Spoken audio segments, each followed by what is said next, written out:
Talagang dapat nang magsalita si Maine Mendoza patungkol sa mga sunod-sunod na pambabatikos at balita tungkol sa gagawing pagpapakasal ni Alden Richards at Kathleen Bernardo dahil ito ay napakalaking fake news.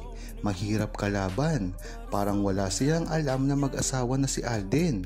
Sila na ang nagpaplano kung kailan ang kasal. Kesyo engaged na sila, milyon ang halaga ng wedding ring, nagpatayo ng mansyon worth 100 million, wedding gown na 6.5 million, galing pang Italy, nakakalula ang mga halaga. Totoo kaya? Maglabas kayo ng resibo para legit, baka puro fake lang yan. Kaya kay Min, huwag mong pabayaan si Alden kasi sa Canada ang shooting. Malayo, lalong may chance sila na ma-brainwash si Alden. Tama nga yung sinabi mo, Esther Francisco.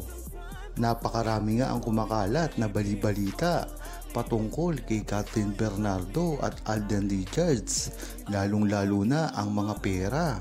Nakakalula talaga dahil milyon-milyon ang pinag-uusapan dito patungkol sa gagawin daw nilang umano na wedding, at ang mga accessories pa lang ay talagang milyon-milyon na ang halaga. Kaya dapat ay tumayo na si Maine Mendoza at Alden Richards at pabulaanan ang mga balitang ito. Dagdag pa, sumama kay Maine, huwag mong ipagkatiwala ang asawa mo na sobrang bait, nahihiyang sumagot.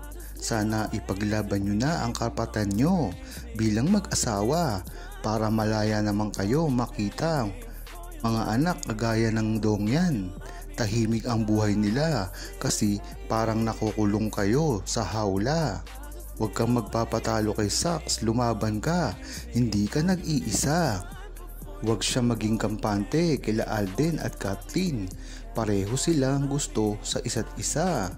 Ano yung mga inaamin ni Alden kung hindi sila hanggang baklaran kasama si Alden na Mili?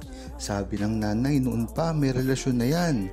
Nasaan si Min? Nasa Japan. Si Alden kasama si Kathleen. Si Daniel binigay ang lahat ng kasalanan ni Kathleen pala na una.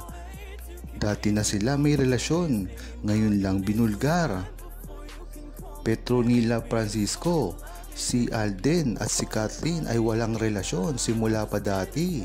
Kung matatandaan mo, ang una nilang pagkikita ay matagal na, simula nung kabataan pa nila sa GMA. Ito ay natuloy noong okasyon na magkatabi sila, at ang pangatlong pagkikita nila ay yung awards night kasama ni Daniel Padilla, si Kathleen, at binati nila si Alden at si Maine bilang Aldab. At ito ngang pang-apat ay ang una nilang pagkikita bago gawin ang hello love goodbye. Makikita mo sa kanila talagang napaka-awkward pa. Talagang hindi sila magkakilala dito, kaya hindi talaga sila nagkasundo na meron silang relasyon. Dagdag pa, sana magkaisip na si Maine. Kung iiwan siya ni Alden, sana bigyan na ng movie si Maine.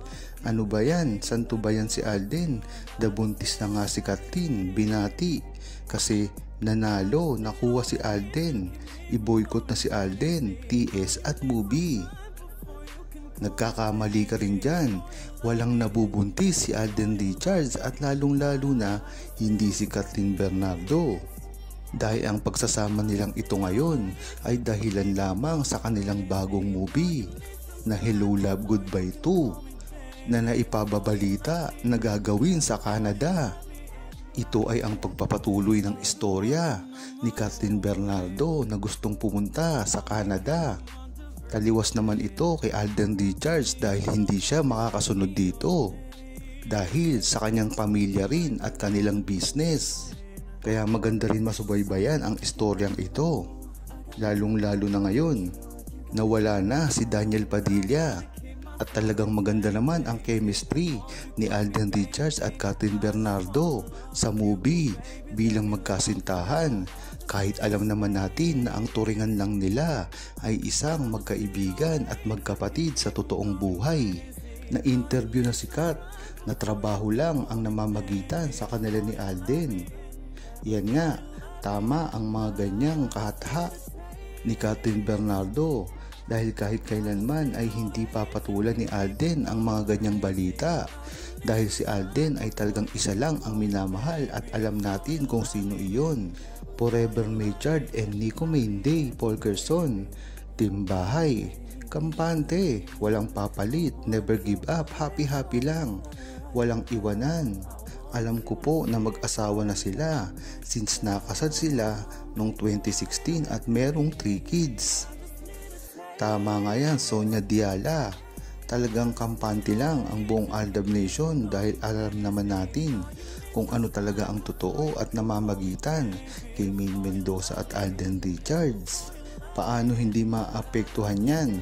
Kung totoong mag-asawa sila ni Maine, masaya ba siyang tingnan maliban sa regalong singsing? May pahalik-halik pa, may interview pa na ang sagot ni Alden. Hindi nakapanipaniwala si Catherine Bernardo. So ano, tatawa na lang si Maine kung talagang mag-asawa sila ni Alden? Syempre, sobra na yan. Yan na nga ang sinasabi natin na talagang kailangan na ni Maine Mendoza na umakto at tumayo patungkol sa relasyon nila ni Alden Richards dahil hanggang ngayon ay talagang nababatikos pa rin sila kahit hindi na magsalita. Noong una ay pwede nating gawin ito dahil alam natin na makakasira lang kung magsalita si Maine Mendoza at Alden Richards sa publiko, ngunit hindi pa rin talaga nababawasan ang naratibo. Kaya dapat ngayon ay gawin na nila kung ano ang nararapat sa kanilang relasyon.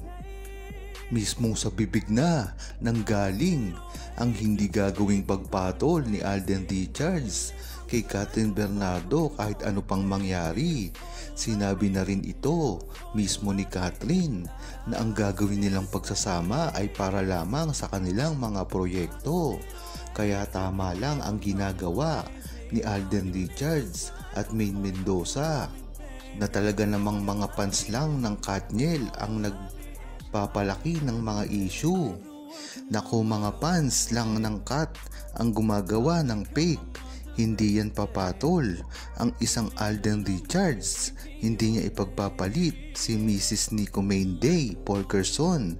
Aldab, buhay na buhay.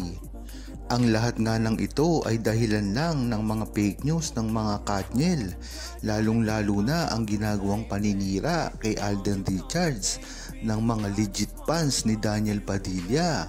Kumakalat na rin kasi sa social media ang pangdadarag kay Alden Richards ng mga fans at loyal na mga Katniel, lalong-lalo na sa pagitan ng fans ni Daniel Padilla.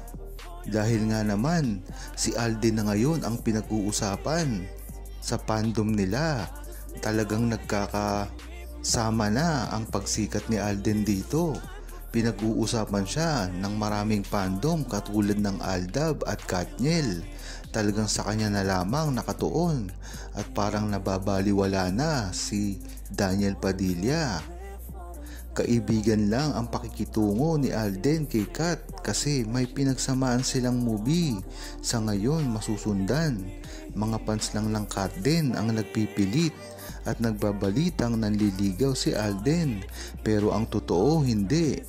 Nakaibigan lang talaga ang turing ni Alden kay Catherine.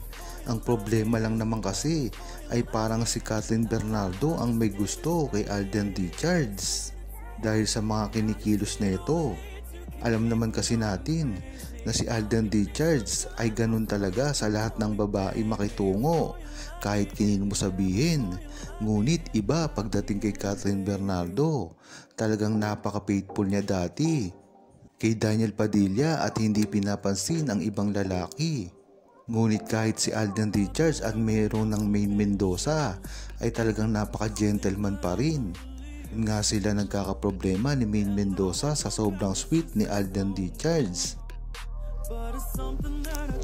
Huwag kalimutang mag-subscribe, comment at i-like ang video na ito. Thanks for watching! Give me your time and I gotta keep myself contained, baby. Won't you call me baby? I just wanna love you, baby. Let me love